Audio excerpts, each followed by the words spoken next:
నాకు లాభం ఏంటంటే నేను మరలా చెప్పుకోవడానికి అవకాశాలు ఉంటాయి. ఆ సమరయ స్త్రీ ఎవరు?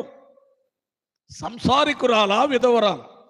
నేను ఇక్కడ పోలిక చెబుతూ మాట్లాడుతున్నాను కదా, అప్పుడైనా మీరు అర్థం చేసుకోవచ్చు. సరే, యేసు ప్రభు అన్నాడు, ఆమెతో సంభాషణ మనకు తెలుసు. అసలు నిన్ను దాహమున కడిగిన వాడెవడో నీవు ఎరిగి ఉంటే ఆయన్నే దాహానికి ఇమ్మని నీవు అడుగుతావు. నేనిచ్చు నీళ్లు త్రాగువాడు ఎప్పుడు నువ్వు దప్పికొనడు అంటాడు.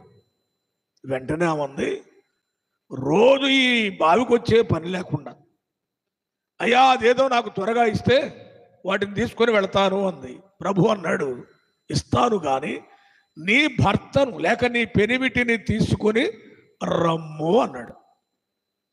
ఇప్పుడు చెప్పొచ్చు మీరు ఆన్సర్. అవేమంది? ఏమంది? నాకు పెనిమిటి లేడు. యేసు ప్రభు దానికి ఏం చెప్పారు? నిజమే చెప్పావు, నీవు సత్యమే చెప్పావు, కానీ నీకు ఇంతకు ముందు 5 పెనిమిట్లుండిరి అంటే వాళ్ళు ఏమయ్యారు?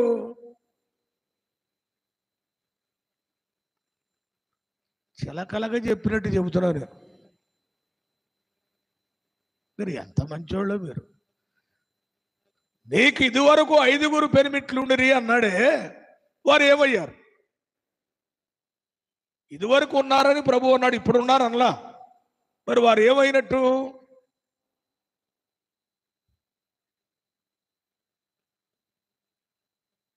మొదట ఒకడిని చేసుకుంది, వాడు చచ్చిపోయాడు. రెండో వాడిని చేసుకుంది, వాడు చచ్చిపోయాడు. మూడో వాడిని చేసుకుంది, వాడు చచ్చిపోయాడు. 4వ వాడిని చేసుకుంది, వాడు చచ్చిపోయాడు. 5వ వాడిని చేసుకుంది, వాడు అమాంతంగా పోయాడు.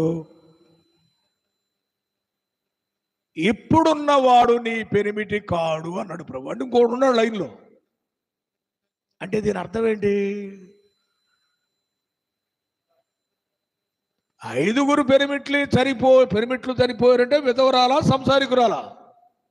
ఆ మొక్క చెప్పడానికి ఎంత చెప్పాల్సి వచ్చింది. నేను అర్థమైందండి. ఆమె కూడా విధవరాలే. ప్రభు అన్నాడు, ఇప్పుడున్నవాడు నీ పెనిమిటికి కాదు. అంటే మళ్ళాంటి వాళ్ళు ఎవరో సలహా ఇచ్చారు, ఆమెకి, అమ్మాయి పిచ్చిదాన్ని పెళ్లి చేసుకోబాకే, చేసుకున్న వాడల్లా పోతున్నాడు పుట్టుక్కున, నీకు పెళ్ళి చుబాట్లేదే, ఇక ఈసారి ఏం చేస్తావంటే ఒకటి సెట్ చేసుకో. అంటే మన భాషలో చెప్పాలని ఉంచుకో, పెళ్లి గిళ్ళొద్దు, వాడు చచ్చిపోతాడు లేకపోతే చెప్పినట్టున్నారు. అందుకని ఇవేం చేసింది, ఇప్పుడు ఒకటి తెచ్చిపెట్టుకుంది. అందుకే ప్రభు అన్నాడు, ఇప్పుడున్నవాడు నీ పెనిమిటి కాడు అన్నాడు. చూడండి, నేను ఎందుకు చెప్తున్నానంటే పాత నిబంధనకు కొత్త నిబంధనకు ఉన్న రిలేషన్, అంటే బాంధవ్యాన్ని జ్ఞాపకానికి తెస్తున్నాను. సరే, ఇప్పుడు ఆయన నీళ్లు తెమ్మన్నాడు. ఆమెతో చెప్తున్నాడు ఏలియా. ఏం జరిగిందో చూడండి, చదువుతారా అండి? 11వ వచనం. ఆమె నీళ్లు తేబోవచ్చుండగా అతడు ఆమెను మరలా పిలిచి, నాకొక రొట్టె ముక్కను నీ చేతిలో తీసుకొని రమ్మని చెప్పాను. ఏమండి, ఒళ్ళు మండుద్దా లేదా? ఆ కరువులో నీళ్లు దొరకటమే కష్టం, మంచినీళ్ళు ఇవ్వడమే ఇబ్బంది. అయినా ఆమె మౌనంగా ఉంది. ఆమె తెద్దామని పోయేటప్పుడు మరలా పిలిచేమంటున్నాడు, ఆ చేత్తోనే నాకొక రొట్టె ముక్క తీసుకురా.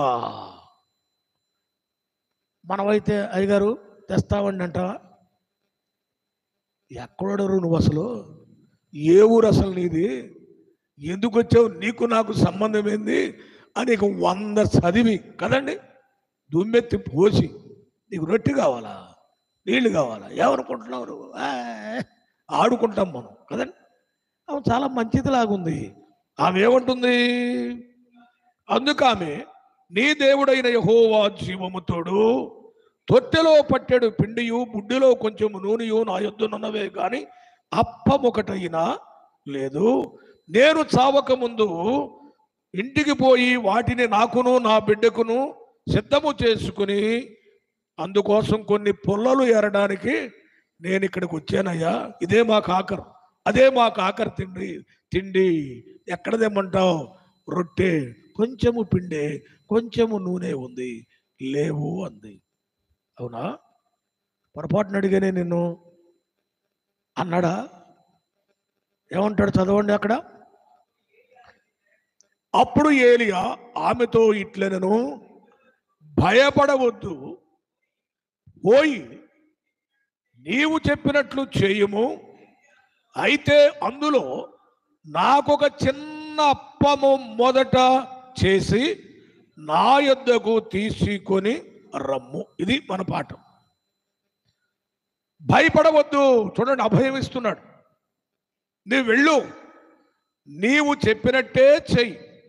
అయితే నాకు మొదట ఒక చిన్న అప్పము. ఎంత అప్పం అండి? ఒక అప్పం అనలా. ఆ భాష చూడండి, ఏమన్నాడు? చిన్న అప్పము అన్నాడు. చిన్న అప్పం అంటే, అప్పం అంటే మన భాష అర్థం కాదుగా. రొట్టె అనుకోండి, పోని మీకు అర్థమయ్యే భాషలో చిన్న రొట్టె అంటున్నాడు అండి. ఆకలైన మనిషికి ఒక చిన్న రొట్టె సరిపోద్దా? మీరు చెప్పాలి. సరిపోద్దండి? మరి ఇదేమిటిది? ఆయన ఎందుకు అడుగుతున్నాడు? ఒక చిన్న రొట్టె తెమ్మని ఎందుకు అడుగుతున్నాడు?